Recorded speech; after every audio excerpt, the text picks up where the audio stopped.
Peace, my love. So, dear life, what can we chat about today? My name is Tay, and I am your favorite sound therapist. But I'm also the creator of Dear Life Chat. And now, Dear Life, what can we chat about today has always been my slogan. Dear Life Chat started off as my journal entries where I was just writing my journal. Dear Life, what can we chat about today? And it was me having a conversation with myself. And then I started blogging. And then I got into sound therapy. And then Dear Life Chat, it just morphed into a business. And now I'm trying to get a little bit back to my roots, which was my blogging days and me just having a regular chit chat with people that were following me on social media. So finally made my way to YouTube.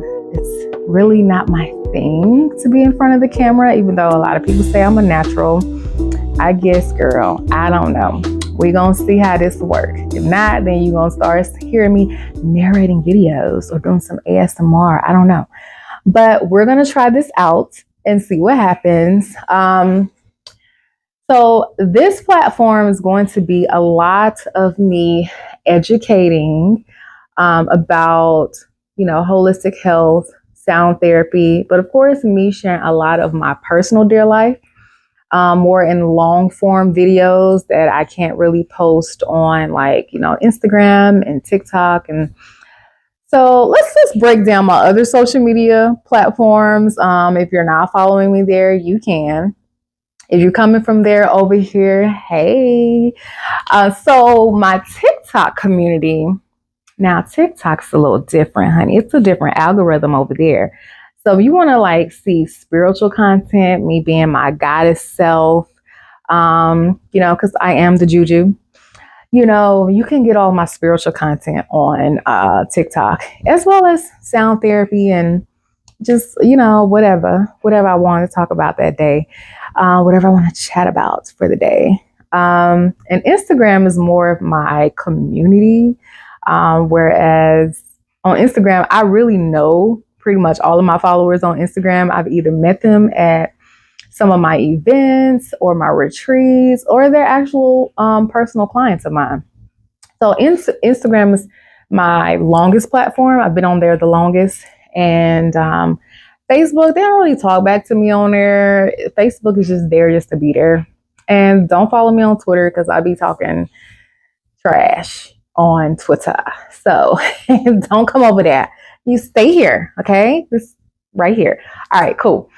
Now, in future videos, you may hear me say, go back to that video and refer to that video for details. This is the video that I'm going to be talking about. So this is my foundational video where I'm going to talk about what are the chakras and what that looks like in the body. And that's how I'm going to formulate my channel with educational videos, because I love to teach. I really just love to learn. If I could be a professional student, I would. I absolutely love learning and I love teaching. So let's talk about the chakras real quick. Now, the chakras, or some people say chakras. Now, I'm a chakra girl. All right. So we're going to get into it. Now, the chakras are energy portals within our body. And I'm going to talk about 7 today. Now, we have more chakras. Now, if you take my sound therapy class, which I do have one coming up, if you're interested, or if you've seen this video in time, it's May 25th, 2024. And so in my sound therapy class, I actually talk about 10 chakras. But today we're just going to talk about 7. So the first one back here, the root chakra, is located in our lower back, but it also goes up our spinal column. So the root chakra, but before I go into the chakras, let me talk about gas, liquid, and solid. So if you went to school, that you know that gas is invisible, gas can form into a liquid, and then liquid can form into a solid. So within our bodies store emotions and energy within our chakra portals. And so they're either in a gas state, a liquid state, or a solid state. Now the gas, again, is invisible. So it's the invisible symptoms like depression, anxiety, grief, the things you can't look at a person and tell that they're dealing with. And so if you have anxiety, anxiety can move to the liquid state. And so now that liquid is like, it could be diarrhea.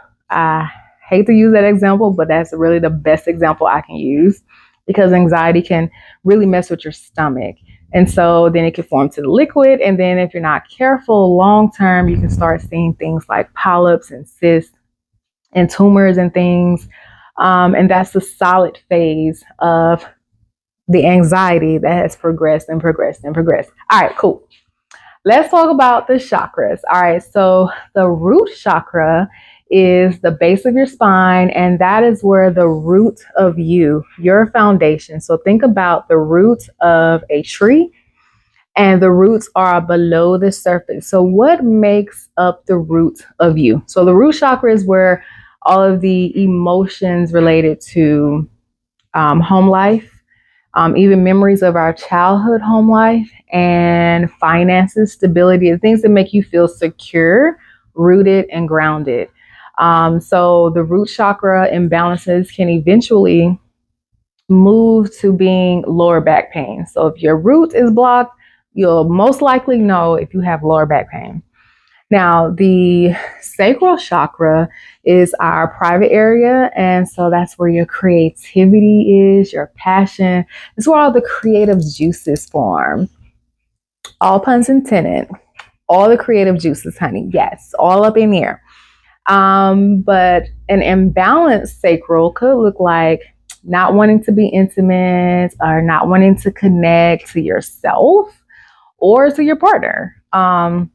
Okay, so let's move up to the solar plexus. So solar plexus is your stomach, abdomen area, and that is where your willpower, your ambition, also your confidence sits there.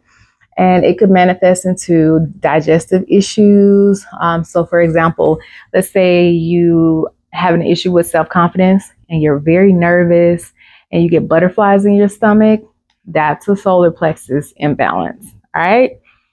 Moving up to our heart. So the heart is like, it's in the center of all the chakras. So the heart is where all of the lovey-dovey things, all things love, but all things grief as well. So it's where happiness is, but it's also where sadness is. And so if you're not careful, it could manifest into heart palpitations or even difficulty breathing because the heart and the lungs are right here together. All right.